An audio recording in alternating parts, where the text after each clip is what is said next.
In this video narrative, we will continue our examination and commentary on the fifth major group of primary institutions, called Academia and Learning. This is part 2 of a 3-part video narrative.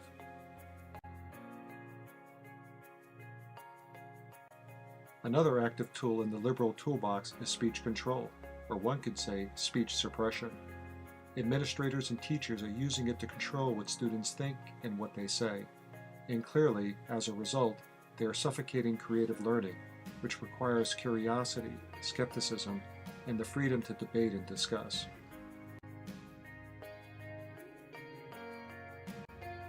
The cartoon captures the essential trend in America, occurring on many a college campus today. The liberal thought police are active change agents, not for the betterment of education, but instead they recklessly are on a senseless ambition of control, and in the process they are destroying the learning culture, which itself is enabled by the very free speech on campus they seek to silence.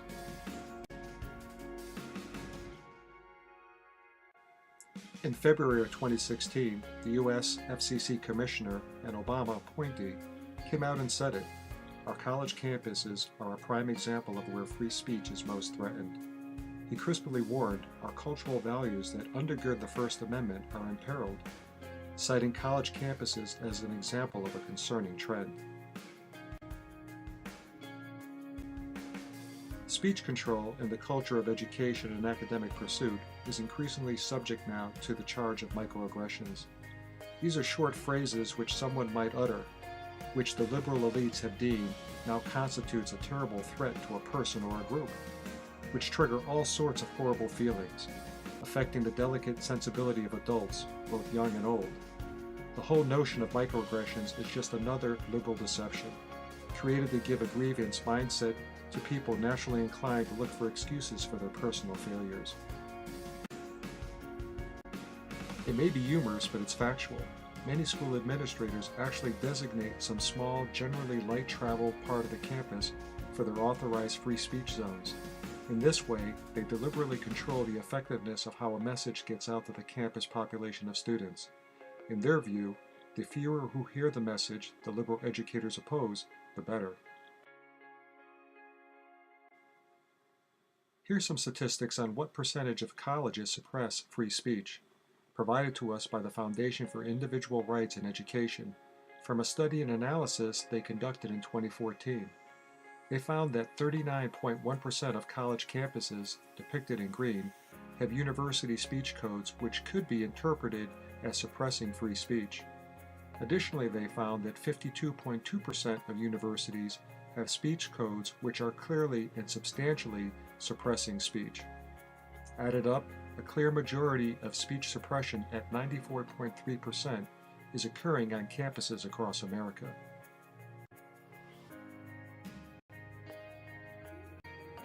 Another form of speech suppression, which is clearly the equivalent of suppressing ideas, is the growing radical movement of preventing speakers invited to a university campus to present their thoughts to the student body, but are prevented from doing so by repressive dissent from left-wing students, oftentimes anarchists, who shout down, protest, and disrupt the planned speaker until the school administrators buckle and scrap the event.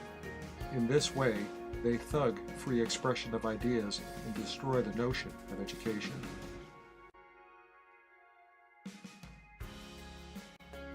At Berkeley, of all places, we see this thuggery in full force, as the No Free Speech movement was in action preventing Milo Yiannopoulos, a conservative gay man, from sharing his views after having been invited by a student group on campus. The left-wing anarchists destroyed public property and assaulted pro-speech proponents. The campus police were handcuffed by liberal school administrators who lacked the courage to stand up for the very free speech principles Berkeley has stood for over decades. And anyone not loyal to a certain ideology, specifically liberal progressive socialism, must be resisted, rejected, and renounced. So much for the free expression of ideas and speech. At a Middlebury College in scenic Vermont, students erupt in violent protest in order to silence a different point of view from the one they want to hear. Is this really what we want for a culture of learning, where curiosity, skepticism, debate, are needed to ensure the free exchange of ideas. Does it seem rational to suffocate and silence open dialogue, or to do so in order to enable an echo chamber of liberal fascism?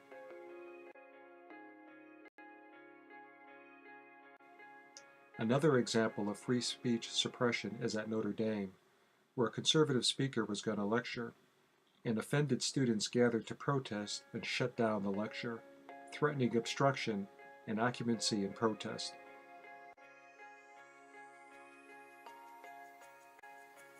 There are many examples of notable people being shut out of the opportunity to speak at our colleges, no matter the ideological perspective advanced or the ideas expressed.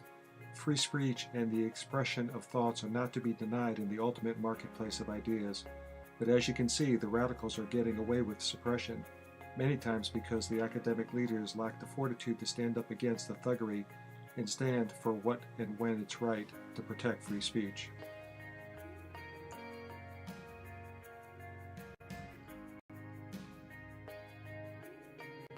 Liberal bias is alive and amongst the secularists among us, and they actively seed their ideological prejudices into our educational systems throughout America. Liberal bias has gradually crept into our schools and universities over the past several decades, deepening its roots in exclusionary practices, essentially displacing a hallmark of learning, objectivity, and rational discourse, applying instead liberal bonds of controls and the subjectivity of progressive politics. In 2016, the Washington Post reported out in their opinion section the results of an annual survey that has been done for over 50 years. It's a survey done among 141,000 full-time first-year students attending about 200 public and private four-year schools across the country. The results indicate an overwhelming freefall in conservatism and a corresponding upsurge in liberal ideas among incoming college-age youth. We see from the survey results, incoming students are more likely to be intolerant and inclined to limiting extreme speech on campus, or speech they consider extreme through the optics of their liberal ideology. What was once in the mid to lower 20 percentile for over 2 decades now has doubled as of 2015, indicating that 43% of incoming freshmen think limiting speech on campus is both okay and desirable. We see the alarming indication of the so-called echo chamber spreading across campuses throughout the nation, as liberal academians encourage through inaction and deliberate pullback a growing intolerance for the exclusion of any discourse which touches on conservative viewpoints. Those they block, yet they greenlight for discussions any speeches or assemblies on politically correct subjects.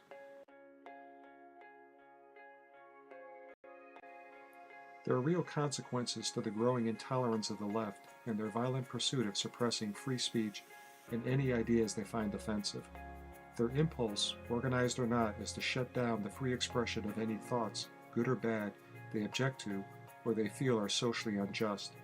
And in doing so, they shut down education, they suffocate learning, and the student is the victim. As it is, intolerance gets ignored by cowering progressive school administrators and faculty. The hatefulness grows, and as it grows, it consumes the quality of America's educational system. Is this what we really want? Every time a conservative speaker is invited to share his or her view on a campus, despite their professional accomplishments, instead of a gracious courtesy in welcoming them, they get confrontation, protest, sometimes violence, all focused on silencing and censoring their message and those who might support their free speech.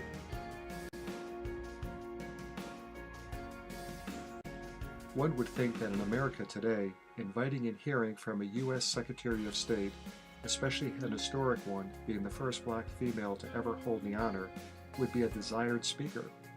Not at Rutgers University in New Jersey. Repressive student protest and response resulted at the very thought of her speaking, leading to her withdrawing from the visit and the blistering of an intolerant climate at another of our premier educational institutions, muck deep in liberal quicksand. perhaps equally concerning is the active effort among liberal ideologues nested in our educational system to wrest control of the content and message of any materials which counter tenets of their political agenda. Here we see in Portland, Oregon, liberals attempting to censor any discussion of climate change which doesn't agree with their slant. In Texas, one professor calls for balance in textbooks. Professor Jonathan Zimmerman, professor of history and education at New York University, readily admitted in a 2010 NPR interview, "Conservatives are correct. Many history textbooks lean left." What an admission to the problem of a left-liberal ideology seeping into American education and distorting the factual basis of our history lesson. So he proposed a middle ground. And in New Jersey, progressives brazenly are teaching revisionist American history, where the content ignores heroic individuals and displaces facts and cultural heritage with emphasis on oppression and conflict. Exceptionalism isn't taught, emphasizing what and who helped make America great. No, not that, God forbid. Instead, liberal educators want to deride America and sell a message of guilt and division. Liberal bias in academia is destroying the integrity of research. So finds the author of books and articles criticizing the ideological uniformity of the Ivy Towers of American education today. One author exclaims that no one ever questions the important assumptions behind anyone else's research in our liberal universities. And another author warns the loss of political diversity over the past 50 years in our academic halls is undermining the validity of our entire educational discipline. A study published in January 2016 revealed how academia is truly out of balance, finding that liberal professors outnumber conservative faculty 5 to 1. Many critics say it's much worse, as much as 9 to 1 in liberal studies and social science disciplines.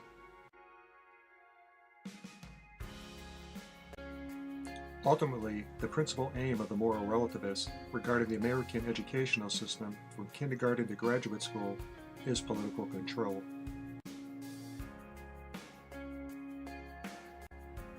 When liberal groups on campus pick high-visibility targets to express their views, especially when a vice president of the United States is invited to speak at a school commencement, and liberal progressives stage walkouts and protests simply to diminish the event in the public's eye, not based upon a factual or rational statement, but rather simply from a narrow ideological basis, one can see the hand of political correctness spreading its dark intent upon young minds and hearts. The NEA, the National Union for Teachers, at its 50th anniversary, had a membership of 5,000. By 1960, the number had increased to 700,000. At its 150th anniversary in 2007, membership had ballooned to 3.2 million. The annual cost for public education during this period also ballooned, from $13 billion to $900 billion by the end of 2007. There is an inherent structural flaw in the motives and priorities of labor unions being entrusted with the academic health and welfare of the nation's young citizenry. In the transformation from a professional association to a union, its primary focus has shifted to the needs and welfare of the 3.5 million teacher members, not the 55 million young students placed in their care. The NEA is dedicated first and foremost to the extent of its own power and political influence. Although unions claim to exist for the good of their members, they exist mainly for their own self-interest. The interests of the teachers are secondary. Those of the 55 billion public school students are dead last. With more than 1.5 billion in annual revenue from the mandatory dues of its 3.5 million members, the NEA has become a major player in the national political landscape. It's the largest contributor to the Democratic Party. The NEA can muster vast sums of money and numbers of votes for candidates in local, state, and national elections, or to defeat ballot initiatives that threatens its monopoly in the public education. The NEA, together with the American Federation of Teachers, are the two principal organized labor groups for teachers in American education, and they are clearly bedfellows with the liberal ultra-left Progressive Democratic Party. a political party deeply rooted in morally relative, and some would say immoral policies, few of which are for the educational benefit of our children and youth seeking academic accomplishment. And ironically, few such policies are less a benefit for the millions of teachers in America than they are for the greedy unions who seek control over their money source. On the screen is a list of the top 25 political contributors in American national elections from the time period of 1989 to 2014. That's 25 years. In light green are the unionized contributors, and in bluish teal are the non-unionized organized contributors, typically corporations of private donors. In the list, there are two large nationwide unions which represent teachers. One is the American Federation of Teachers, the other is the National Education Association. In bright blue, you can see what portion of their contribution were given to liberal Democrats, along with the dollar amount over 25 years. And in red, the portion donated to conservative Republicans, hardly any at all. Very clearly, both teacher unions are in full support of liberal left Democrats and vice versa. It's a mutual relationship, one feeding off the other, mainly for money and power.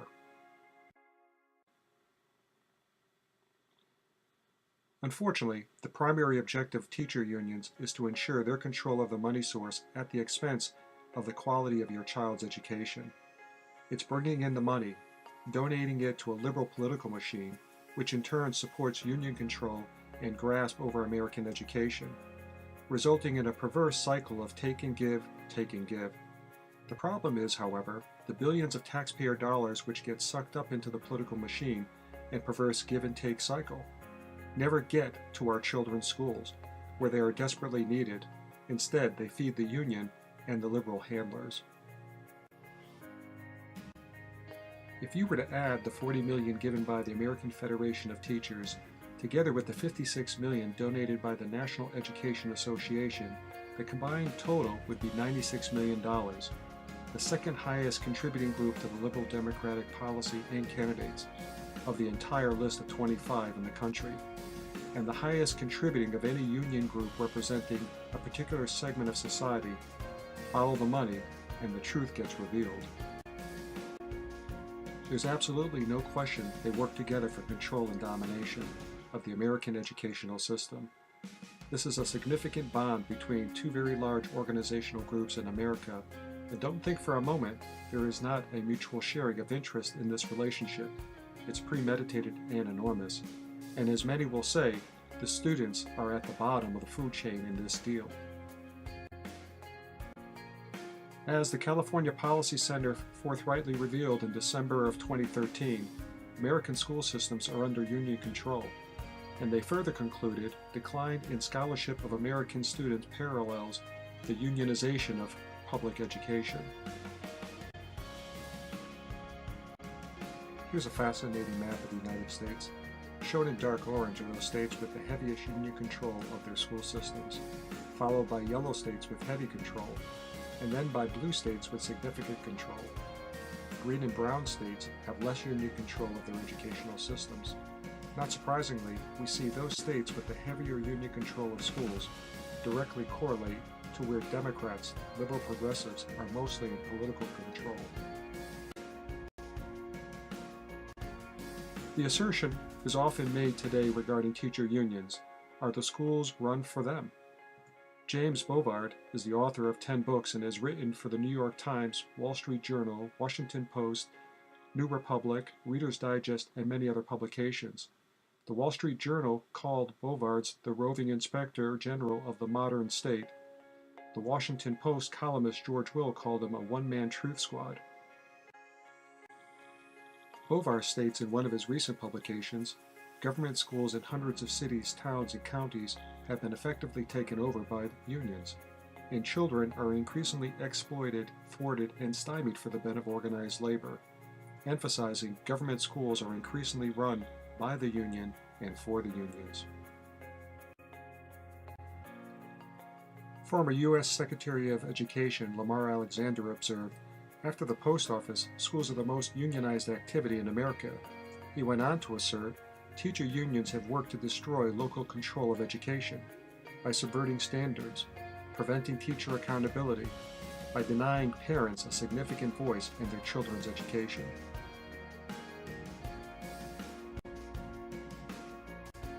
In 1993, nearly 25 years ago, Forbes magazine, a pillar in the business community, warned us very clearly about the National Education Association.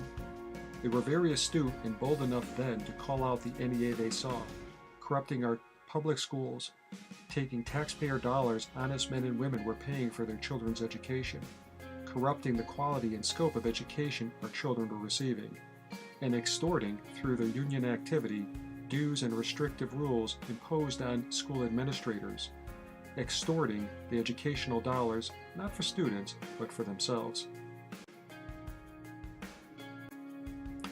Perhaps it's time to listen. There are many voices trying to reach us. As they repeatedly warn us, the moral relativists are usurping the American education system, from kindergarten right up through the university graduate programs, and the education in America is under siege. Sad but true, the hand of moral relativity clasps its dirty grip on our moral innocence, all in the name of secularism, identity politics, political correctness, or just plain ignorance. The liberal elitists in education invest much energy in keeping God out of our schools, and when God is pushed out, so are the human values which define his nature. In the vacuum created, the elitists self-determine what your child is going to get for value education, which isn't much. Moral relativist liberals have repeatedly pushed any reference to religion or God out, including, of course, the discussion of traditional Judeo-Christian values. The Pew Forum surveyed American adults on the subject of religion in public schools, asking a simple question: have liberals gone too far in trying to keep religion out of school and government? And over 2 different years, the clear majority of Americans said, yes, liberals have gone too far, a direction they will continue pursuing until reasonable Americans push back. Are you starting to get the impression the wheels are coming off our educational system in America? Rest assured, you are not alone in that feeling. Progressive liberal results are now showing up. We've had about 5 decades of moral relativist influence on the American educational system, and the impacts are clear. The intellectual rigor of a free and inquiring mind, exploring unlimited boundaries to learning, is being denied and restricted by moral relativists. Unions are in control of the majority of the public education in America. Despite spending the most per capita on education in the entire world, American educational achievement is in full decline. America, as a result, is falling behind with direct consequences for American competitive ability in the global arena for decades to come.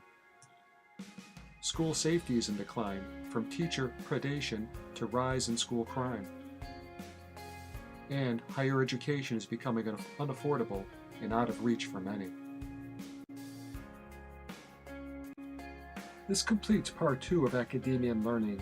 Please continue on by going to 6E Part 3.